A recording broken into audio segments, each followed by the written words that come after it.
right, so Google Classroom has some new features, and the one I'm going to highlight today is the embedded questions into YouTube videos option. This is very similar to Edpuzzle and other video and embedding question websites, but this one is directly into Google Classroom. So we're going to go over kind of how to do it, what it looks like from a student point of view real quick, and a couple of the limitations of it as well that I've run across. So here we go. So this is my sample Google Classroom. And to do it, all you need is your YouTube video link. So I'm going to go to classwork, and I'm going to go to create, and I'm going to go to assignment. So right here, you see a couple new things. This is the one I'm going to talk about today, which is the YouTube one. There's also this thing called practice sets. So, but for the YouTube one, I'm going to title it test video. And I'm going to go to YouTube. So this is one on African geography. I'm going to copy the URL, and I'm going to go to YouTube, and I'm going to paste it here and click search. And there it is. Now, a limitation I've run across is permissions. I do not 100% know if it's county permissions or if it's permissions based off your accounts. So for example, this is a How Ridiculous, which they do a lot of dropping stuff, which would be great for energy transformation. But if I copy their URL, and this has happened with a few other ones as well,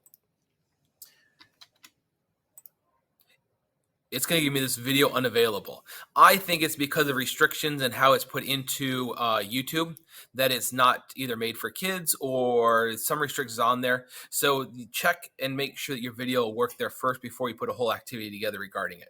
So back to my African geography. So I'm going to go to YouTube.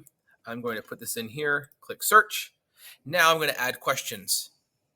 When I add questions, I can add them anywhere along the timeline of the video. So for this video, to keep it short,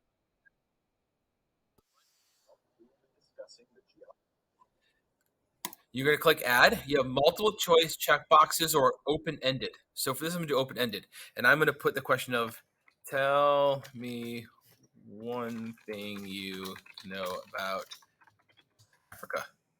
And then I'm going to click save and continue. If I want to change where that time's at, I can change it here. But as of now, I'm going to put save and continue. And notice it's going to add me a question.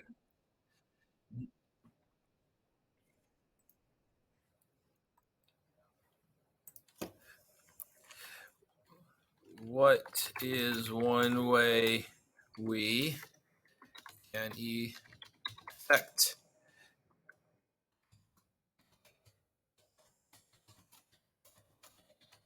a location? Save and continue. But now, when I go into it, I can add, notice I've done two open-ended. Multiple choice, again, I'm going to put it geography. Africa is a country, not a continent.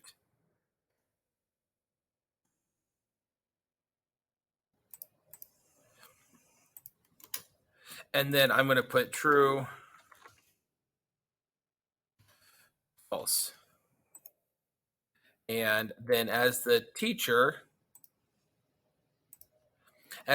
then I have to select whether it's true or false as the answer. And then I need to also get rid of what the other options are. If I leave an option in there empty, it's going to, I click save and continue. It's going to say that there's an error in my question, return to the question. Oh, what's the error? Oh, it's right here. And this is false. Africa is a continent. Yes, South Africa. All right, so I'm going to put false for this circumstance. We're talking about the continent and not the country. All right, so save and continue. Now I'm done. Notice I did not get that error message. So now I'm going to click attach. Now within this, I can also try it as a student.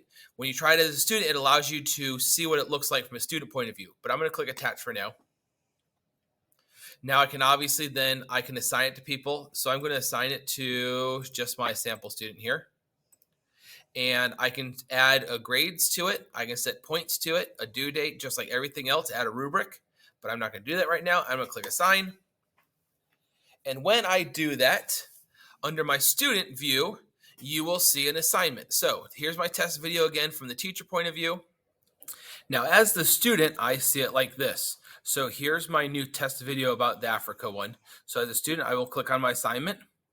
And now I need to click on the video here, not turn in. I need to click on the video, and the video then will play.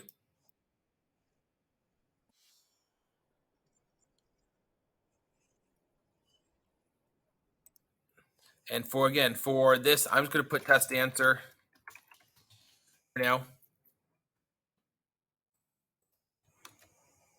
And I click submit. The teacher will review. So it's not going to tell me whether it's right or wrong because the teacher actually has to look at the open-ended question. Then when I watch the video, I get to open-ended question 2. I'm going to put test answer again just for time's sake. Click submit again. Teacher will review.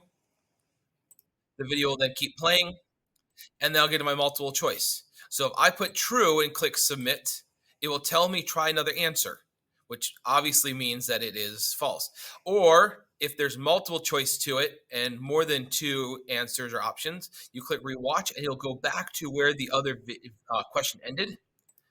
And then I can change my answer and click try again. Now, if you're worried as a teacher, seeing that, well, then of course everybody's going to get every question right because it'll tell them it's wrong. As the teacher, you can go and see how many tries it took for them to do stuff. So if I click try again, it'll tell me I have it right, and I'll click continue. So then as a student, I need to click turn in. And now as a student, I have the option just like normal where I can unsubmit because I've now turned in my assignment. So now what we need to do is go back to the teacher view. Now as the teacher, I have a student that has turned in work. So if I go back to classwork, so I have, or my stream, and I have my classwork, I now have a student that's turned in the Geography of Africa video assignment. So I click turn in, and now I can see what that student has done. So it will show me the 3 questions. So this would be a longer list of students here. This would be a longer list of students here.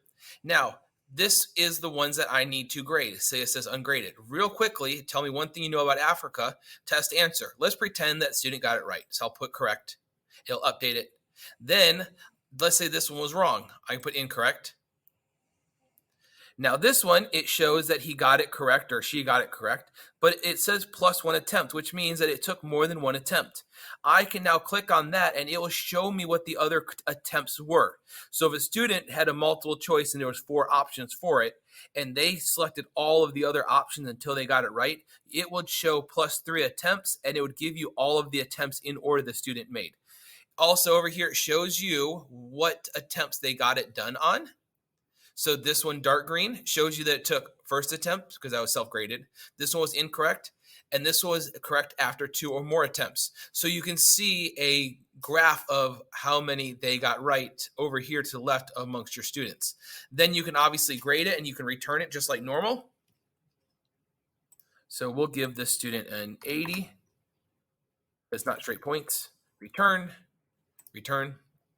And now, just like every other Google Classroom assignment, I've done it, but with an embedded video. So now when I go back to my Google Classroom and I refresh it, I should see this student here that turned it in got an 80 on his Geography of Africa interactive video. All right, there you have it. Another video about tech tools. This one specifically about Google Classroom and its new feature of using embedded questions in YouTube videos.